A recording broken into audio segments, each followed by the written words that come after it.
এখন ইষ্ট প্রসঙ্গ করার জন্য আহ্বান জানাই শ্রদ্ধেয় সভাপতি ঋত্বিক আশিস গুরুদাদা প্রকৌশলী।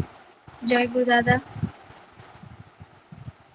শ্রদ্ধেয় দাদা আশিস গুরুদাদা। জয় গুরু। আপনার জীবনে দয়ার কথাও বলবেন। জয় গুরুদাদা। হ্যাঁ, জয় গুরু মা। শোনা যাচ্ছে? হ্যাঁ দাদা, শোনা যাচ্ছে।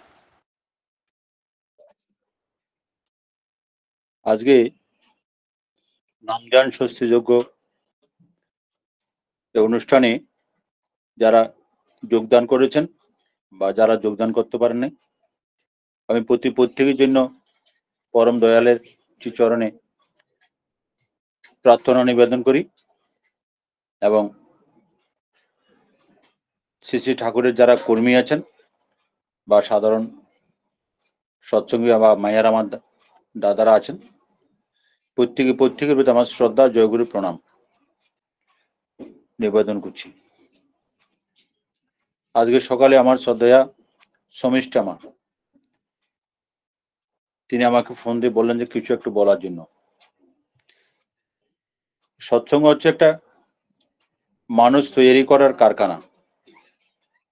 এই বিশাল একটা সারা পৃথিবীময় যে বিশাল জনগোষ্ঠী, এই বিশাল জনগোষ্ঠীর মধ্যে আমরা বিভিন্ন জায়গায় ছড়িয়ে ছিটিয়ে আছি আমরা সৎসঙ্গীরা।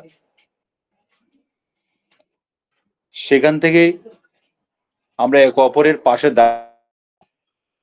আমরা একে অপরকে প্রকৃষ্ট রূপে মানুষ গড়ে তোলাচ্ছে সৎসঙ্গের এবং শ্রী শ্রী ঠাকুরের তার চিন্তা, তার ভালোবাসা এই মানবের প্রতি, মানুষের প্রতি। সেখানে কোনো জাত বা কুল বা বর্ণ বংশ কোনো ভেদাভেদ নেই।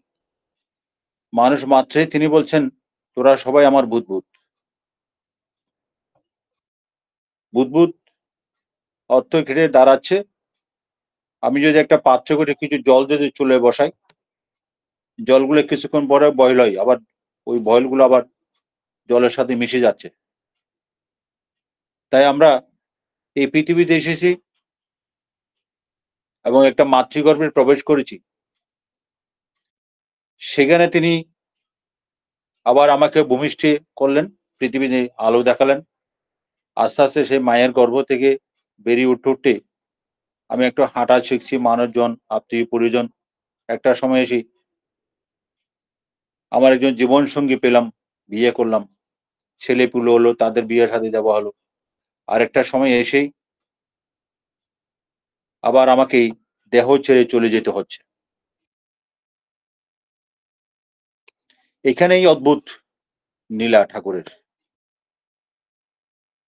আমার জন্ম থেকে এবং যাওয়ার দিন পর্যন্ত বহুজন আমার জীবনে এসেছেন,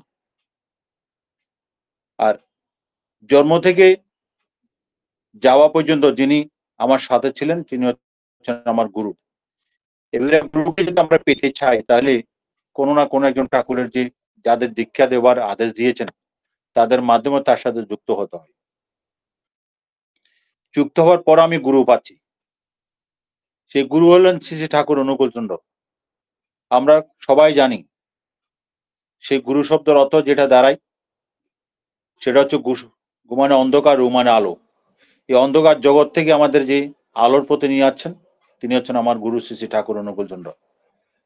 যতক্ষণ না দীক্ষা হচ্ছে ততক্ষণ আমি আমার গুরুর কেউ হচ্ছি না।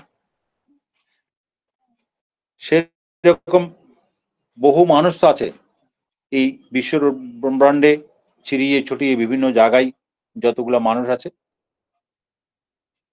এই মানুষগুলোকে কুড়িয়ে নেওয়ার জন্য ঠাকুর বিভিন্ন ভাবে তার দীক্ষা দেওয়ার জন্য বিভিন্ন কর্মী সৃষ্টি করলেন। সে কর্মীদের মধ্যে আমরা যারা যদি আমাদের একটু আগের জন্মে কিছু করা থাকে, খুব সহজভাবে আমরা ঠাকুরের দীক্ষা নেওয়ার পরে ঠাকুরকে কাছে পাওয়ার জন্য আমাদের প্রাণটা আনচান করে ওঠে।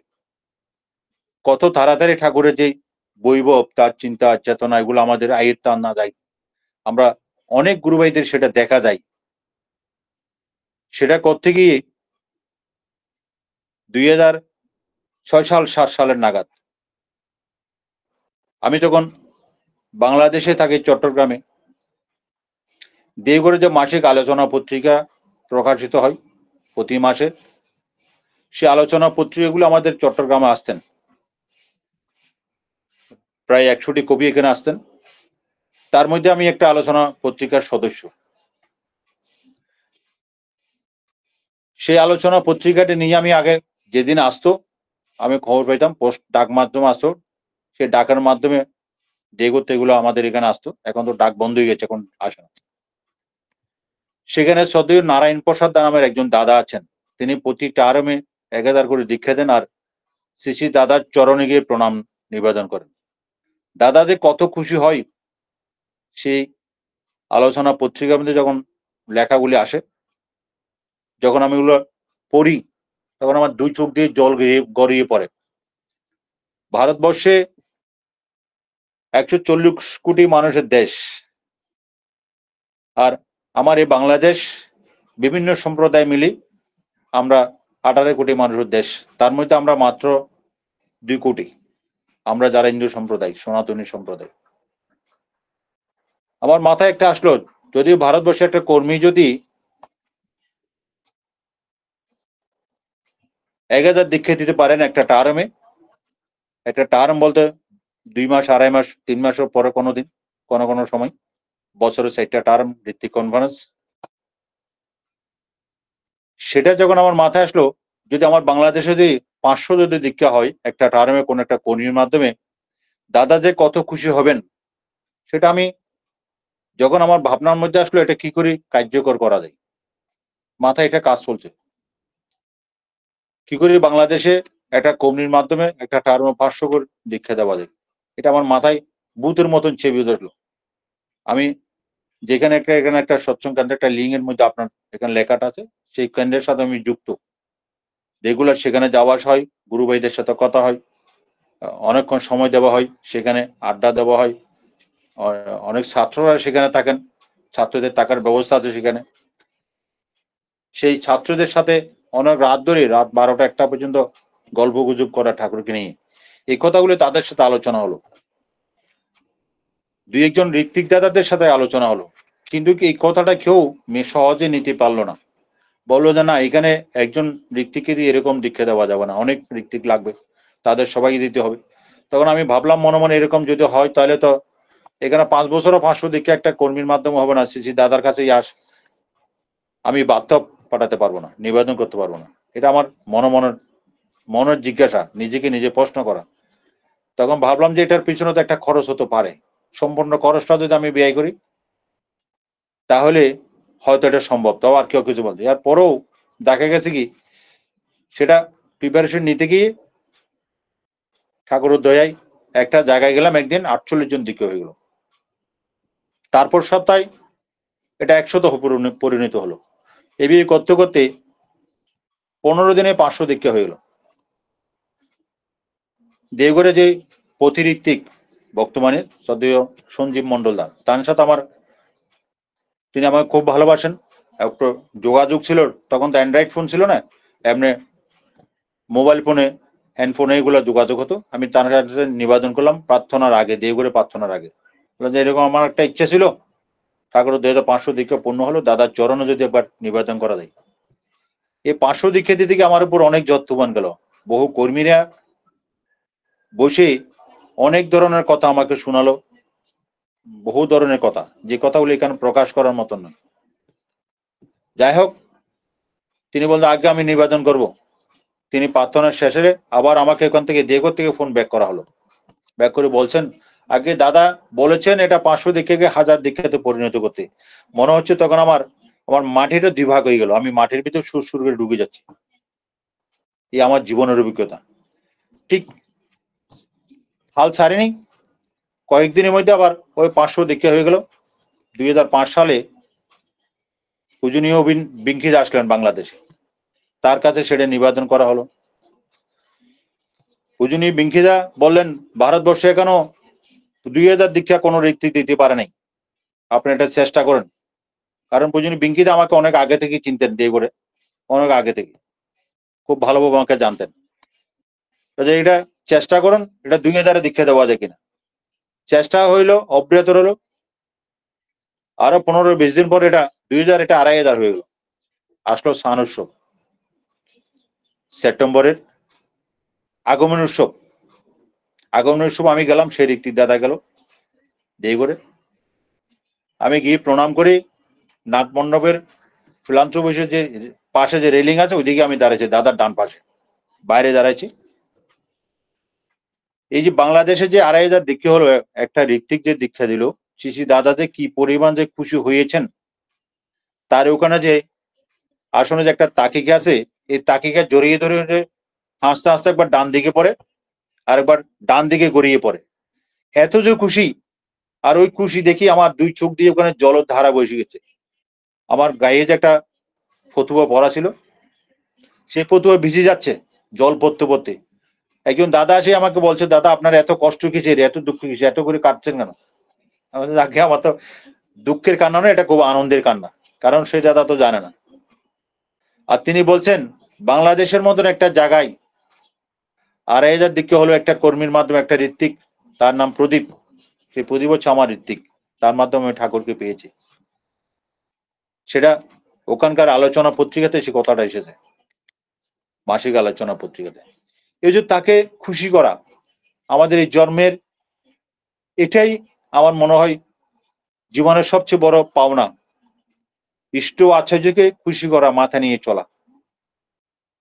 সমগ্র বিশ্বের মধ্যে যদি আমরা যদি সেই কাজটা সবাই মিলে যদি করতে পারতাম, তাহলে আজকে যে মানুষের যে পরিস্থিতি, আজকে সমাজ ব্যবস্থার যে পরিস্থিতি, এই পরিস্থিতি থেকে আমরা অনেকখানি পরিত্রাণ পেতাম।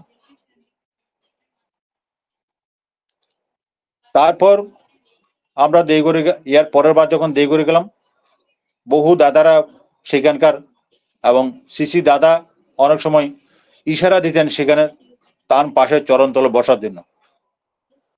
এভাবে আমরা তার কাছে যেতে পারি, আমরা তাকে ভালোবাসতে পারি, তাকে ভালোবাসলে আমাদের জীবনের পরিবর্তন ঘটে।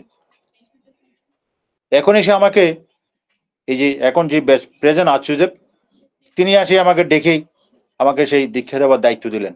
বলে যে না, তোমার অনেকদিন আমাকে চেষ্টা করেছেন শ্রী দাদা থেকে, আমি এটা এড়িয়ে চলেছি।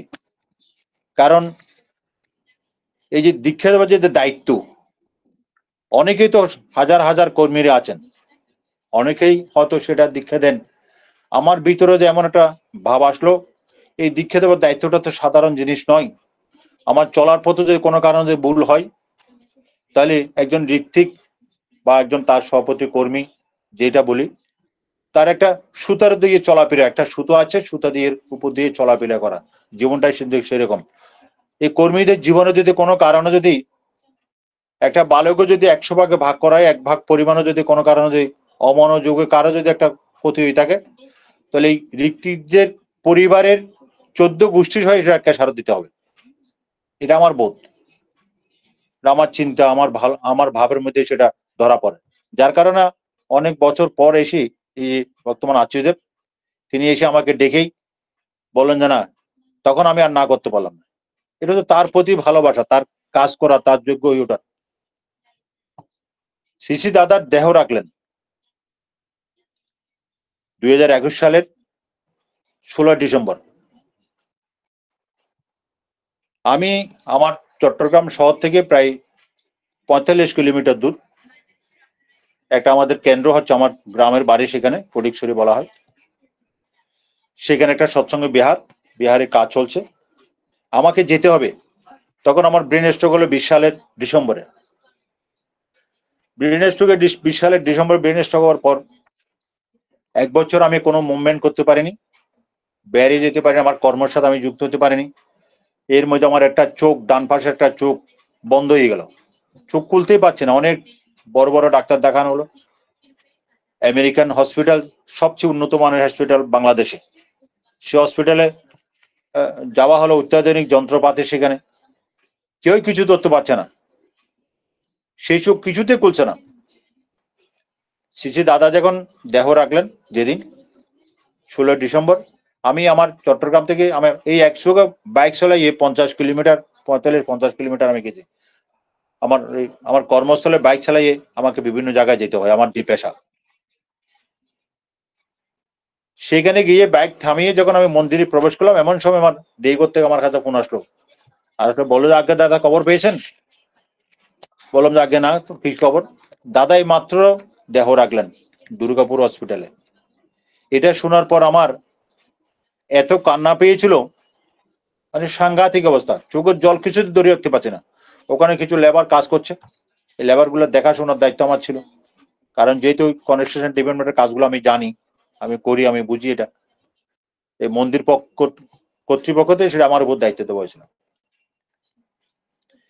এই চোখে দিয়ে জল পড়তে পড়তে লোকগুলো দেখবে, অত আমার তো বয়স হয়েছে, একটা লজ্জা লাগছে। ওরা কাজ করে, আমি ওয়াশরুমে ঢুকে বেসিন থেকে ওয়াশ বেসিন থেকে জল দিচ্ছি আর জল দিচ্ছি অনেকক্ষণ। আমার একটা রুমাল ভিজে গেল, জল দিচ্ছি আর জল পুঁছতেছি। একটা পর্যায়ে যখন আমার ওই যে মিররের দিকে যখন চোখ গেল, দেখলাম যে আমার চোখটা খুলে গেল ঠাকুরের দয়াতে। এই চোখটা যখন খুলে গেল, আমি তো অবাক হয়ে গেলাম। আবার চোখ হাত দিয়ে আবার চিপি দিলাম ডান হাত দিয়ে, না, দেখলাম যে খুলে গেল, চোখ আর বন্ধ হচ্ছে না। তখন কি হলো, 26শে ডিসেম্বর শ্রী দাদার ক্রিয়া হলো, সেদিনে সৎসঙ্গ হলো দেগরে। তখন তো লকডাউন, করোনার শেষ পর্যায়ে। তখন বহু মানুষ না যাবার নিষেধ করা হয়েছে দেগর থেকে, কিন্তু আমিও যাওয়ার জন্য অনেক ছটফট করেছি। আমাদের ভিসা পাচ্ছি না, ইন্ডিয়ান এম্বাসি তখন আমাদের ভিসা দিচ্ছে না, সেখানে আর যাওয়া হলো না। অনেক চেষ্টা করলাম ইন্ডিয়ান প্রধানমন্ত্রীর কাছে, আমাদের বাংলাদেশের প্রধানমন্ত্রীর মাধ্যমে একটা আমাদের অভিবাদন পত্র পাঠানো যায় কিনা। আমি সৎসঙ্গ বাংলাদেশের পক্ষ থেকে অনেক চেষ্টা করেছি, সেটা কিছুতে কিছু হলো না। তখন খুবই চিন্তিত, মন এত ভারাক্রান্ত, আমরা এত ব্যথিত, আমি বলার মতন নয়। কিছু রাস্তা খুঁজে পাচ্ছি না, কি করা যায়। সারা পৃথিবীর বিশ্ব ব্রহ্মাণ্ডের একজন যিনি অধীশ্বর, যিনি 10টা পুরুষ বলা হয় আচ্যদেবকে, তিনি আমাদের যে জীবনের দায়িত্ব নিয়েছেন, আর আমরা কিছু করতে পারলাম না। এগুলো ভাবতে ভাবতে একজন দাদা এসে আমাকে বলেন, আমার থেকে বয়স একটু কম, সে একটা মন্দিরের সমস্যা নিয়ে আমার কাছে এসেছেন। তাকে বলছে মন্দিরের একটা সমস্যা, এগুলা তার কথা বলে শোনার আমি বললাম, ভাই তুমি একটা কাজ করে দাও, আমাদের সবচেয়ে বড় উপহার হবে যদি 1000 দীক্ষা হয়। ভারতবর্ষে এই করোনার 2 বছরের মধ্যে কেউ 1000 দীক্ষা কোনো ঋত্বিক দিতে পারেনি। সেই সংবাদ আচ্যদেবের কাছে পৌঁছে নিয়েছে, যে দাদার কাছে পড়েনি, বর্তমান আচ্যদেবের কাছেও কেউ দিতে পারেনি। তখন একটু একটু লকডাউন ছাড়াছাড়ি হচ্ছে, যদি পারো তুমি আমাকে এই সাহায্যটুকু করো। এখন আমার সামর্থ্য এবং আমার শারীরিক যে পজিশন সেটাও নেই, কারণ শারীরিক একটা যে আমার 1 বছর ধরে অসুস্থ ছিলাম, একটা উইকনেস তো আছে, মানসিক ব্রেনের একটা উইকনেস আছে, এগুলো আমি প্রেশার নিতে পারছি না। সে রাজি হয়ে গেল, মাত্র 7 দিনে 1007 জন দীক্ষা হলো। 7 দিনে 1007 জন দীক্ষা হলো। প্রতিটা দীক্ষা স্পটে আমি গিয়েছি, আমাদের গুরুভাইদের নিয়ে এগুলো কাজ করা হয়েছে। সেই ভদ্রলোক ছিল। এখন তারার মতন অনলাইনে, তো তখন তো অনলাইন সৎসঙ্গ হচ্ছে বিভিন্ন জায়গায়, তারা তাদের মতন এটা নিবেদন করা হয়েছে আচ্যদেবের কাছে। আমি কি করলাম, একটু ট্রাই করলাম ইন্ডিয়ান এম্বাসি বিষয় দেখি না, খোঁজ খবর নিয়ে দিলাম। বলছে হ্যাঁ, হালকা পাতলা 2-1টা বিষয় দিচ্ছে। আমরা 5 জন তৈরি হলাম, আমরা ঠাকুর বাড়ি যাবো। বিষয় অ্যাপ্লাই করলাম, বিষয় হয়ে গেল। তখন মে মাসের 7-8 তারিখ ঘটনাটা।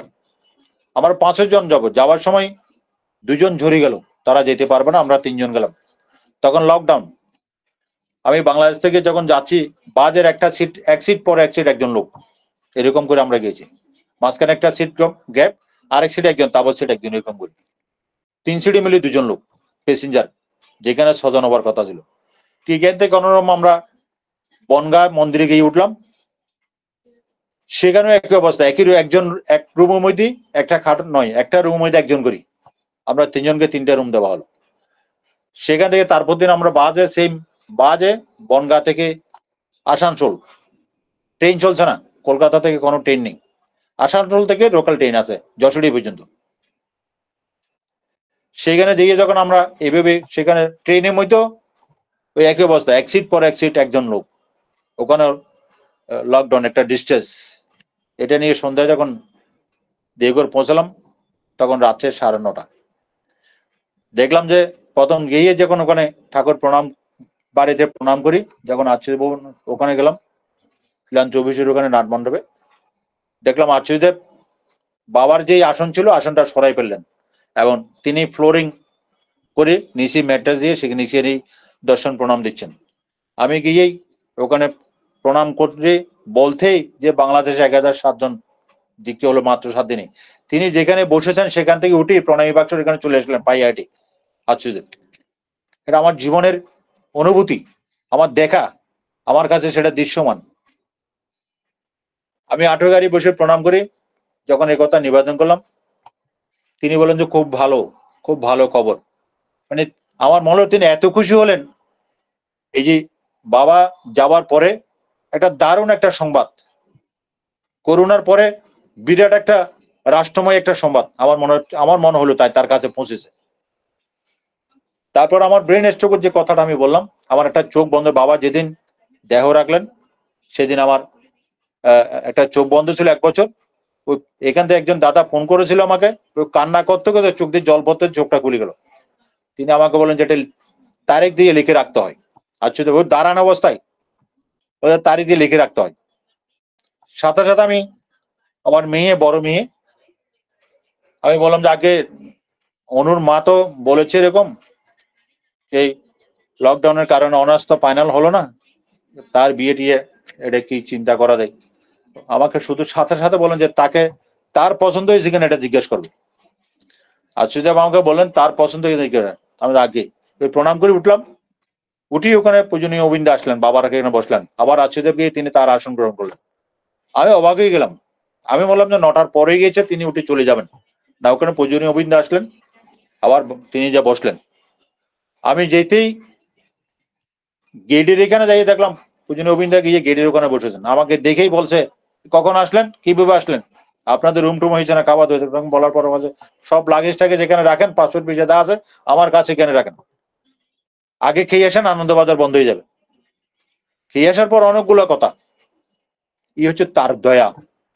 এই দয়াগুলো যদি আমরা আমাদের এই দেশে, আমার দেশেরও অনেকে এখানে যুক্ত আছে আমার মনে হচ্ছে, আমার এই বাংলাদেশের ঠাকুরের জন্মভূমি, এখানে আমরা যদি এই আচ্ছুদেব যদি এই দেশের মানুষ যদি তাকে যদি দর্শন করতে পারতেন, অনুভব করতে পারতেন, তাকে নয়ন ভরে যদি দর্শন করতেন, আমাদের বাংলাদেশে যেই মাঝে মাঝে যে উদ্ভুট কিছু ঘটনা ঘটে থাকে, মানুষের জীবনের একটা বিপর্যয় ঘটে থাকে, রাষ্ট্রীয় বিপর্যয়, এটা থেকে হয়তো এই রাষ্ট্রের মানুষগুলো পরিত্রাণ পেত। আমাদের জীবনে এরকম বহু ঘটনা। সেই দীক্ষা পরিক্রমার মধ্যে 2007 সাল 8 সালের মধ্যে আমি দেখলাম দীক্ষা হচ্ছে, একটা জায়গায় গেলাম, সেখানে পাহাড়ি উপজাতি মানুষ, উপজাতিরা, তাদের টাকা নাই, পয়সা নাই, তারা কোন রকম ওই পাহাড়ি জিনিসপত্র, বাঁশ গাছ বেশি কোনো মধ্যে জীবন রক্ষা করে। এরকম একটা পরিবারের গায়ে দেখলাম একটা মানুষকে ঘর থেকে বের করে উঠানের মধ্যে ফেলিয়ে রাখলো। সবাই কান্নাকাটি করতে, কি হয়েছে? বলছে ওনার জ্বর হয়েছে আজকে 1 মাস, যাচ্ছে না কিছু, মনে হচ্ছে মারা যাবে, এখন শব্দটা সব বন্ধ হয়ে গেছে। আমি কাছে গিয়ে একটু দেখলাম, চিকিৎসা তো করা যায়, বলছে না আমাদের টাকা নেই, আমরা কি করে চিকিৎসা করব। আমাদের গুরুভাই যারা সবাইকে ডাক দিলাম, সবাই ডাক দিয়ে তৎক্ষণাৎ মধ্যে আমরা 4300 টাকা তুলে একটা বাঁশ কেটে বাজার থেকে বাঁশের মাচা বানিয়ে আমরা সবাই হাতে বাঁধা বানিয়ে 4টা লোক দিয়ে তারা হসপিটাল পাঠাতে বলো। 2007 সালের ঘটনা। সেই মানুষটি এখনো বাঁচিয়ে আছে ঠাকুরের দয়াতে, তার সাথে আমার যোগাযোগ হয়, টেলিফোনে কথা হয়। এরকম বহু ঘটনা। এক জায়গায় একটা ছেলে মারা গেল, 12-13 বছরের ছেলে, তার সৎকার করতে হবে, গ্রামের সর্দার পাঠালেন তাকে কাপড় চোপড় আনার জন্য। সে যে সকালে গেল, সে সারাদিন আর ফিরে আসলো না। সেখানে আমরা যাই পৌঁছালাম, যাজন পরিক্রমা সে দিকে হবে, সেখানে 3টার সময় দেখলাম যে হয় ওদিকে যাওয়া, কেন হয় ওখানে মানুষ মারা গেছে। আমি হাঁটি হাঁটি সেখানে গেলাম, জিজ্ঞেস করলাম কিভাবে মারা গেল, এই সেই, তারা এখনো সৎকার নাকি রাখা হলো, অজয় এরকম টাকা নেই।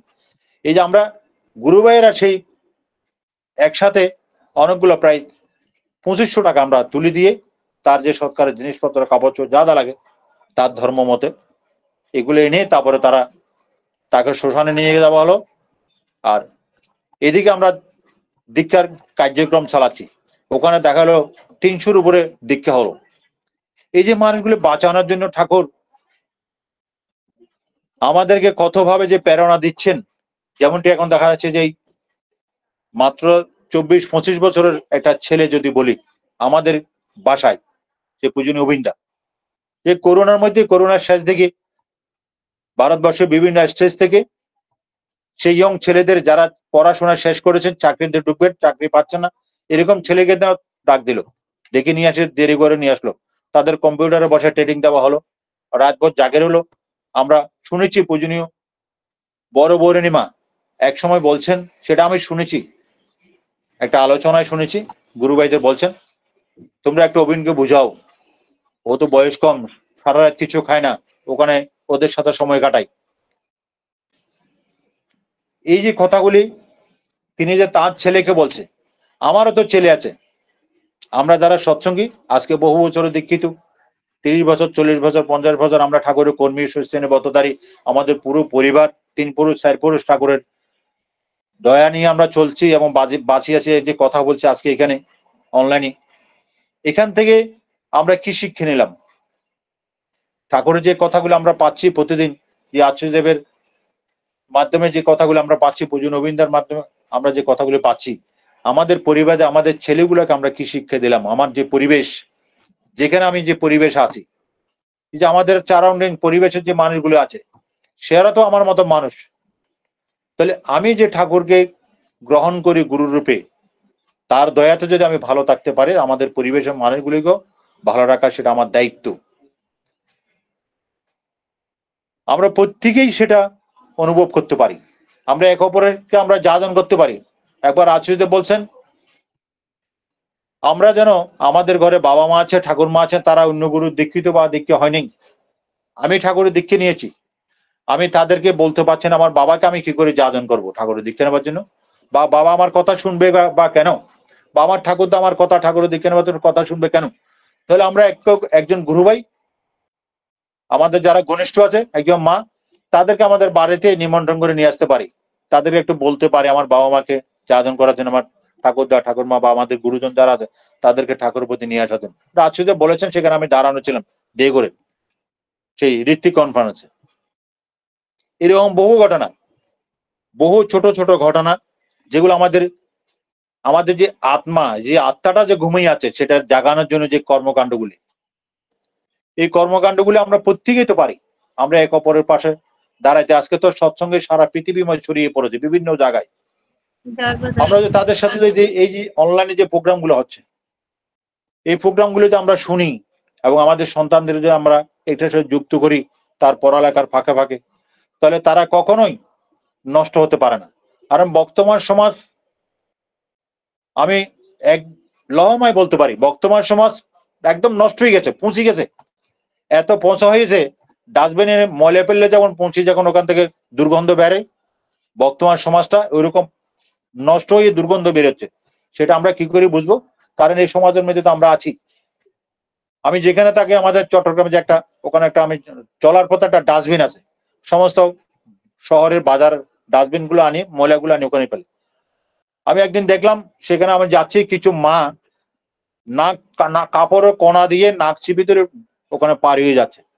আমি দাঁড়াই দাঁড়াই চিন্তা করলাম ঘটনাটা কি।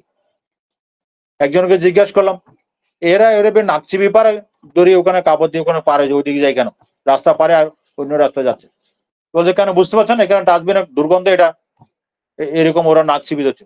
তা আমি বললাম যে ওখানে ডাস্টবিনের ভিতরে বসি, পাশে বসি, ডাস্টবিনের দেওয়ালের পাশে বসি, কিছু মানুষ তরকারি সবজি টবজি গুলো বিক্রি করতে, ওরা কি ওদের সয়ে গেছে, ওদের কাছে গন্ধ এটা লাগে না। এটা আমার দারুণ, এটা আমার মধ্যে একটা কাজ করলো। তা তো ঠিক, এই যে মানুষগুলো যে এখন যে মব করতেছে, মব একটা শব্দ, মানুষকে হয়রানি করা, উরুস্থুল ভাবে বিভিন্নভাবে নির্যাতিত করা, এই যে জিনিসগুলো চলছে, আমার বাংলাদেশেও চলছে, বিশ্বের বিভিন্ন জায়গায় চলছে এই ঘটনাগুলো। হ্যাঁ, এখান থেকে পরিত্রাণ দেওয়ার জন্য আমরা কি করতে পারি? এখান থেকে পরিত্রাণ দেওয়ার জন্য আমরা আমাদের নিজেদের উপলব্ধি করতে পারি। যখন আমরা দেগরে যাই, তখন যে সমাজ ব্যবস্থা নষ্ট হয়ে গেছে, বহু গুরুভাইয়ের সাথে যখন মিলি, এই যে এখানে নাম ধ্যান যোগ্য, শস্যযোগ্য অনুষ্ঠানে যখন আমরা যুক্ত, বিভিন্ন ধরনের দাদাদের যখন কথাগুলি শুনি, তখন বুঝতে পারছি না এই সমাজে নষ্ট হয়ে গেছে। এখান থেকে পরিত্রাণের একটি মাত্র উপায়, আমরা নিয়মিত অন্তপক্ষে প্রতিদিন যেন আধা ঘন্টা নামে বসি। আর আমার সমাজটা মাঝে কষ্ট করছেন, তিনি আগে একটা গ্রুপে ছিলেন, তিনি সেখান থেকে আমাদের আবার একত্রিত করার জন্য আরো বেশি মানুষজন আমরা যুক্ত হতে পারি, আরো বেশি মানুষজন আমরা ঠাকুরের কথা চিন্তা করতে পারি, ঠাকুরের কথাগুলো শুনতে পারি, তার দয়ার কথাগুলো যেন মানুষ বলার যেন সুযোগ পাই। এই যে এখানে অনেক দাদারা আছেন, তাদের জীবনের কথাগুলো যদি তুলে ধরতে পারি তাহলে আমরাও অনেক কিছু শিখলাম, আমিও শিখলাম। আমি পরম পিতার শ্রীচরণে প্রার্থনা করি আজকে যারা এখানে যুক্ত হয়েছেন এবং যারা যুক্ত হতে পারেননি, আমাদের পরিবারে যেন এই কথাগুলি যেন আমরা তুলে ধরি, আমাদের ছেলে মেয়ে সন্তান আত্মীয় পরিজন সবার কাছে, তাহলে আমরাও অনেক কিছু তৈরি হলাম। পরম পিতা সবার মঙ্গল করুন, আর প্রত্যেকের জ্ঞানের দরজা খুলে যাক, আমার এই প্রার্থনা রেখে এখানে শেষ করলাম। জয় গুরু। জয় গুরু দাদা, জয় গুরু। খুব সুন্দর আজকে আলোচনা। সত্যি আমরা মানে যারা যাচ্ছে বেরোতে পারছে না, ঢুকতে পারছে না, এরকম অবস্থা হয়েছে। এত সুন্দর আলোচনা হয়েছে যে সৎসঙ্গ হচ্ছে মানুষ তৈরির কারখানা, আর সেখানে যারা যুক্ত হয়েছে তারাই প্রকৃত মানুষ হয়েছে, যদি তার বিধিবিধানগুলো ঠিক মতন মেনে চলেছে। আপনি ঠিক মতন মেনে ছিলেন বলে আসলে দয়া তো মানে দিয়ে পাওয়া, আপনি করেছেন, তার কর্ম করেছেন, তার কৃপা এই জন্য পেয়েছেন। এত ভালো লাগে যতবার শুনি যে নিজের চোখ, একটা চোখ 1 বছর বন্ধ থাকার পর শিশি দাদা যখন মারা গেলেন, সেই যখন দেহ রাখলেন, সেই খবর পেয়ে কান্নাকাটি করতে করতেই চোখ খুলে গেছে। এটা এটা আমরা ঠাকুরের জগতেই পাই, অন্য কোথাও পাবো না। আর এই দয়াগুলো আমরা তার যোগ পাই মানে, আমরা কৃপা পাই মানে আমরা করি বলে পাই। তাই আমরা সবাই আসুন, আমরা যেন তার বিধিবন্ধনগুলো মেনে চলতে পারি সঠিকভাবে, তবে নিশ্চয়ই আমরা করুণা পাবো। জয় গুরু দাদা, অপূর্ব অসাধারণ কথাটা শুনলাম। আর আমাদের পরিবারটাকে ঠিক করার কথা বলেন। সত্যি তো, পরিবার যদি না ঠিক হয় তাহলে আমার ইষ্ট কর্ম করাই বৃথা। পরম পিতার কাছে আপনার এবং আপনার পরিবার পারিপার্শ্বিকের সবার সুদীর্ঘ নিরোগী সুস্থ জীবন প্রার্থনা করি। জয় গুরু দাদা, ভালো থাকুন, আবারও আসবেন, আবারও কথা শুনবো তার দয়ার কথা। তার দয়ার কথা আমরা শুনে প্রত্যেকে সমৃদ্ধ হব। জয় গুরু, ভালো থাকুন দাদা।